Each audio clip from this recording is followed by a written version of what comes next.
Bismillahirrahmanirrahim. Assalamualaikum warahmatullahi wabarakatuh. Salam sejahtera untuk kita semuanya. Sahabat Dayana berbagi dimanapun saja berada. Puji syukur marilah kita panjatkan kehadirat Allah Tuhan Yang Maha Kuasa. Saat ini kita masih diberikan kesehatan sehingga dapat kembali berjumpa melalui channel Dayana Berbagi ini. Channel yang membagikan terkait dengan ilmu pengetahuan, pembelajaran, pendidikan, pelatihan, dan berbagai informasi terkait dengan pendidikan. Kali ini saya akan berbagi melanjutkan tentang tanya jawab program sekolah penggerak, masih terkait dengan pembelajaran dengan paradigma baru yang mulai tahun 2022 sampai 2024 dinamakan kurikulum prototipe atau prototipe, kalau bahasa Inggrisnya prototipe ya. Menjadi salah satu alternatif yang bisa diterapkan di berbagai sekolah mulai jenjang PAUD, SD, SMP, SMA, SMK, termasuk madrasah. Jadi di 2022 sampai 2024 kurikulum paradigma baru atau kurikulum prototipe ini bisa diterapkan selain di sekolah-sekolah penggerak. Jadi sekolah bisa memilih apakah mau menggunakan kurikulum 2013 secara utuh atau yang sudah disederhanakan atau menggunakan kurikulum pembelajaran dengan paradigma baru atau kurikulum prototipe. Sedangkan di sekolah-sekolah penggerak, kurikulum ini sudah diterapkan dari sejak dimulainya program sekolah penggerak di sekolah tersebut. Nah, di bagian ke-27 ini akan kita coba lihat dan baca dan bahas pertanyaan-pertanyaan masih terkait dengan masalah BK, kemudian masuk perguruan tinggi, mata pelajaran vokasi, kemudian penerapan SKS, dan unit inquiry. Ini banyak terkait dengan pembelajaran di SMA, MA. Bagaimana pertanyaan-pertanyaannya dan jawabannya? Mari kita lihat melalui share screen berikut ini.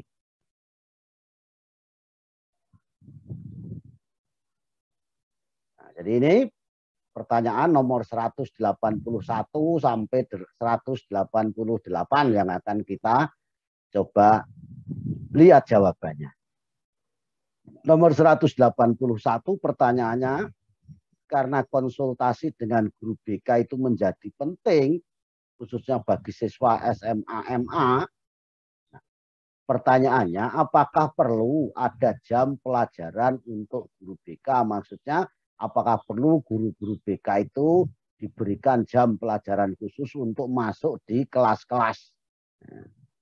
Jawabannya tidak perlu. Artinya tidak perlu ada jam pelajaran khusus guru BK masuk di kelas.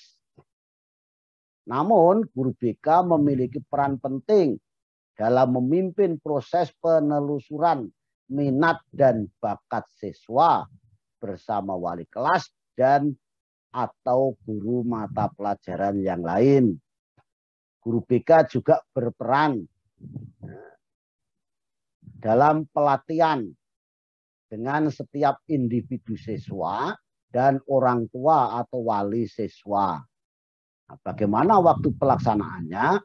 Waktu pelaksanaan kegiatan pelatihan ini dengan siswa dan orang tua ini ditetapkan berdasarkan kesepakatan.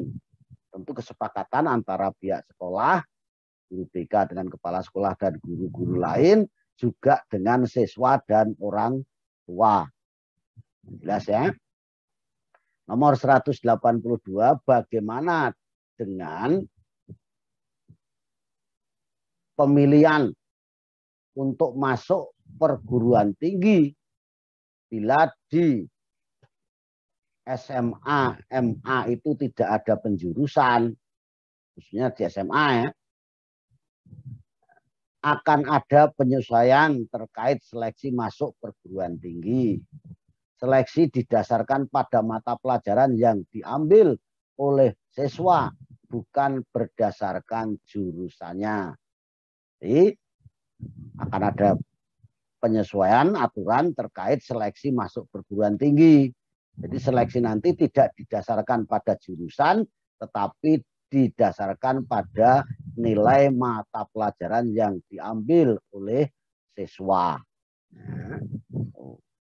Kemudian 183, apakah siswa boleh mengganti pilihan mata pelajaran di kelas 12?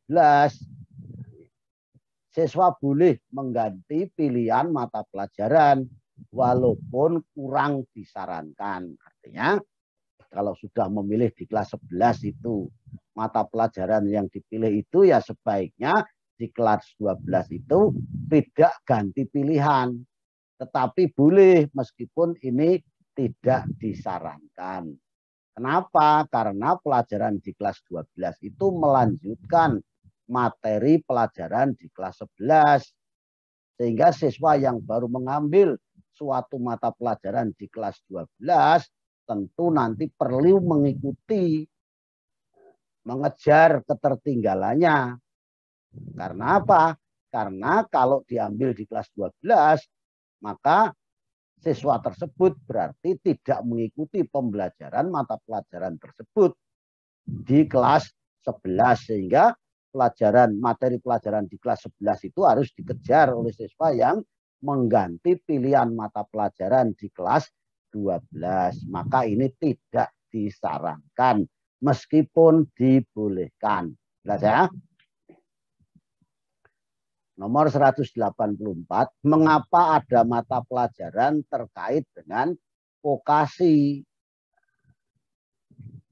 Kalau yang di SMK pelajaran vokasi itu bukan hal baru.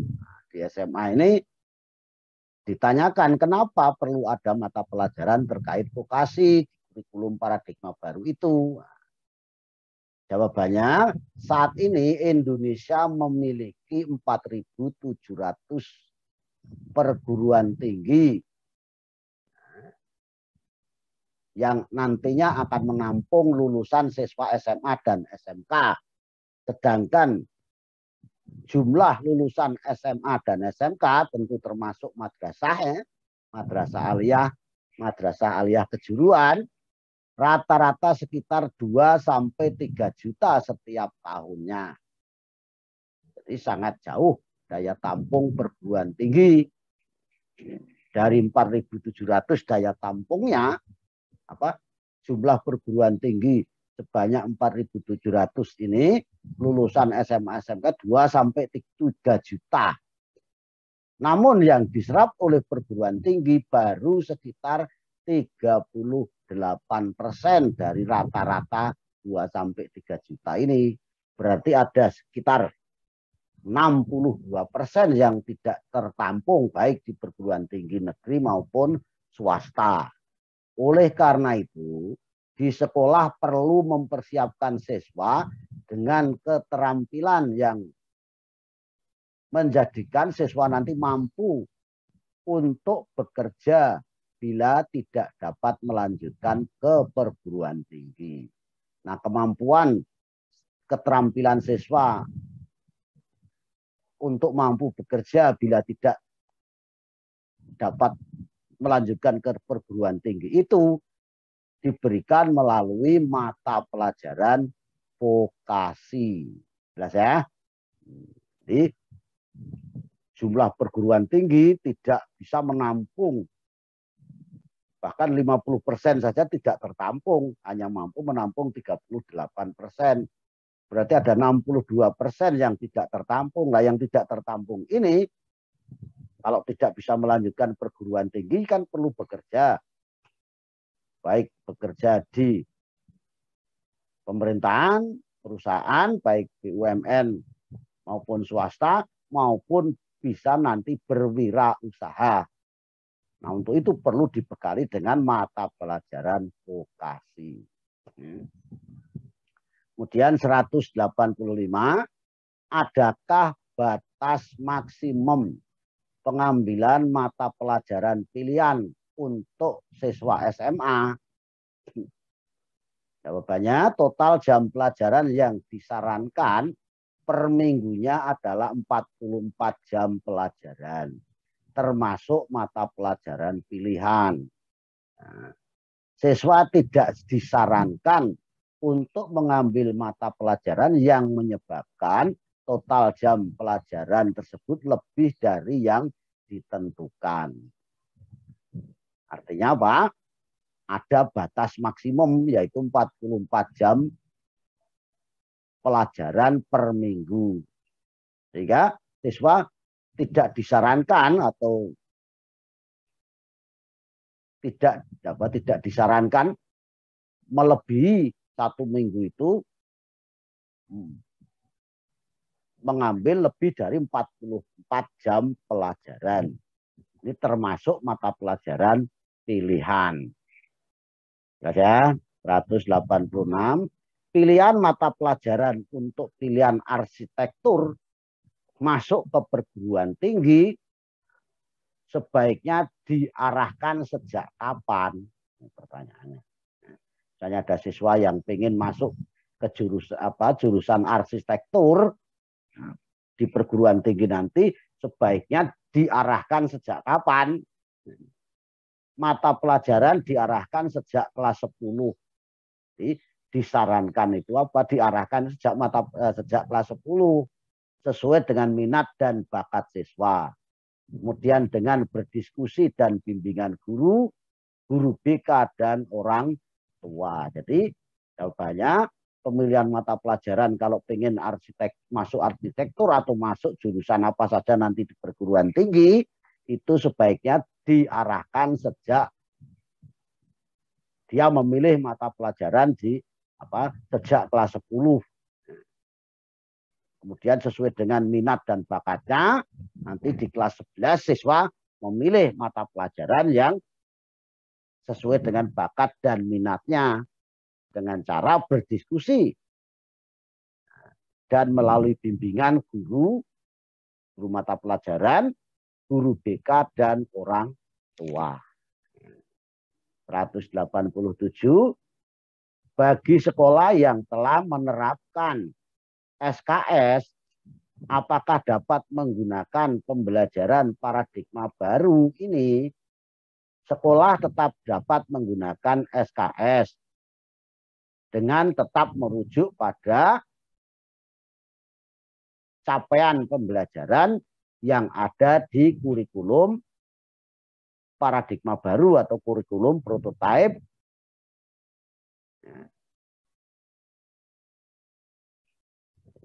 Ini jadi boleh, ya, jadi boleh tetap menggunakan SKS, ya.